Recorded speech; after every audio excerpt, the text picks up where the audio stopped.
예, 아까 제가 이재명 후보의 여러 가지 재판, 지금 5개나 받는 재판과 또 주변 인물이 많이 사망을 하는 그런 참사가 있었는데, 성남시장하고 경기도지사밖에 안 했는데 이 정도인데, 앞으로 대통령이 돼서 그런 많은 권한을 가지고 개발도 하고 각종 사업도 하고 주변에 많은 사람들이 있을 건데, 과연 국민들이 불안해하는 거는 이런 분이 성남시장 할 때 조그마한 대장동 하나 개발하는데도 이 정도 수천억의 의혹이 생기고 무수한 사람들이 재판받고 온 나라를 뒤흔들었는데, 또 본인은 그게 당군 일에 제일 잘하는 개발이라고 이렇게 한때 말한 적이 있어요. 그래서 이런 분이 대통령이 돼서 만약에 각종 국토 개발을 한다, 각종 사업을 한다, 주변에 또 많은 공직자를 제대로 거느릴 수 있을까? 또 이재명 후보는 성남시장이나 또 경기도지사를 할 때도 뭐 제가 할 때는 굉장히 깨끗하게 해서 청렴도를 전국 1위로까지 올려놨는데, 이재명 후보는 그걸 또 상당히 부패한 이 경기도 또 성남시로 만들어버리고, 부패 정도가 아니라 역사상 이렇게 정말 아수라라는 영화에 나와 있는 것처럼, 그게 이 아수라라는 영화가 정말 성남시를 딱 상징하는 그런 영화입니다. 이렇게 돼가지고 온 주변이 비리와 감옥 투옥되고, 또 많은 사람들이 갑자기 수사받다가 죽어버리고, 또 아까 제가 말씀드렸습니다만은 도시공사 경기도지사 첫 비서실장이었는 전영수 실장은 이제 정치를 내려놓으십시오.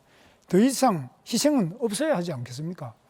이런 이야기에 대해서 저는 굉장히 가슴 아프게 생각하는데, 어떻게 보십니까? 이래가지고 어떻게 대통령 해가지고 제대로 할 수 있는지, 지금이라도 저는 사퇴하시는 것이 맞지 않느냐 이렇게 보는데 어떻습니까? 네, 전혀 근거 없는 일방적인 주장 잘 들었습니다. 검찰이 없는 사건 만들려고 강압 수사를 심하게 하니까 그 사람들이 괴로워서 그렇게 된 거 아닙니까? 저에 대해서 구체적 증거를 하나라도 대보십시오.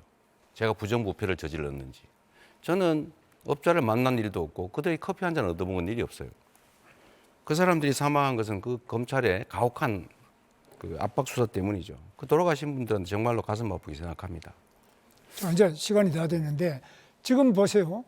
그런 식으로 지금 보면 법인카드 문제든지 여러 가지가 이미 유죄 판결이 다 났고, 또 대북 송금만 하더라도 그 부지사, 이화영 부지사가 지금 7년 8개월 받았잖아요.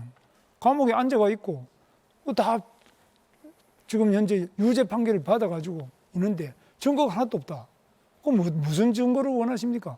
그동안 검찰의 공소장이다, 재판의 판결문이다, 유죄 판결이 다 나가지고 많은 사람들이 이 오죽하면 전영수 경기도지사 첫 비서실장은 유서에서 그랬습니다. 유서에서 이제 정치를 내려놓으십시오.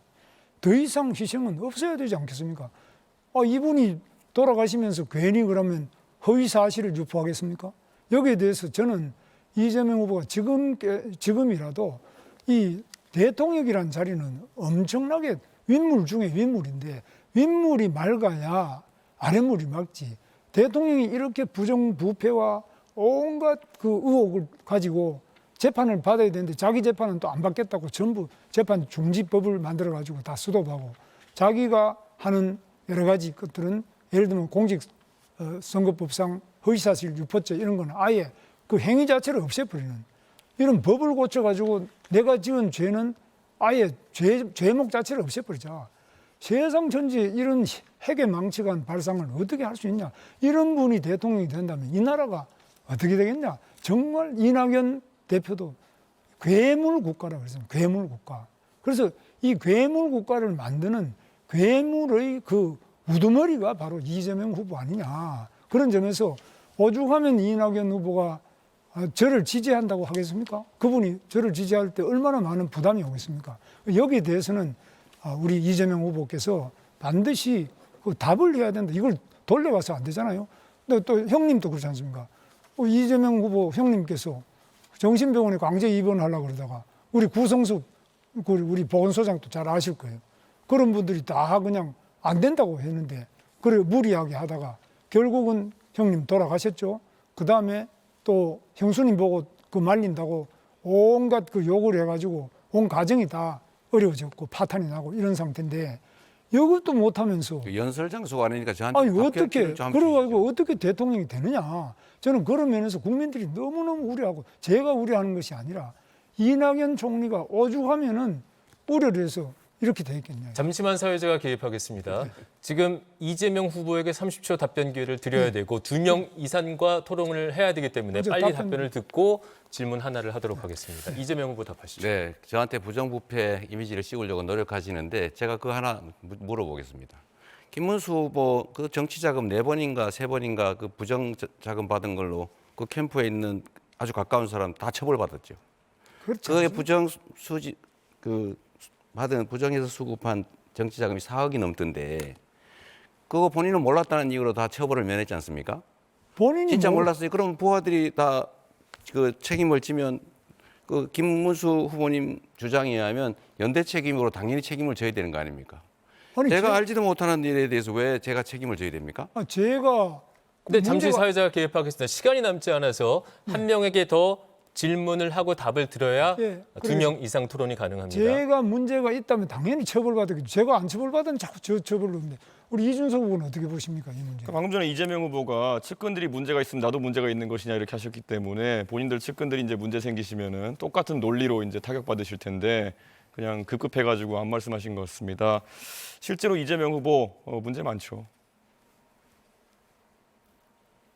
네, 9초 사용할 수 있습니다. 네, 그래서 지금 이렇게 본인이 이렇게 전 세상이 다 아는 문제를 딱 잡아떼는 거 이거는 대통령 자격이 없다고.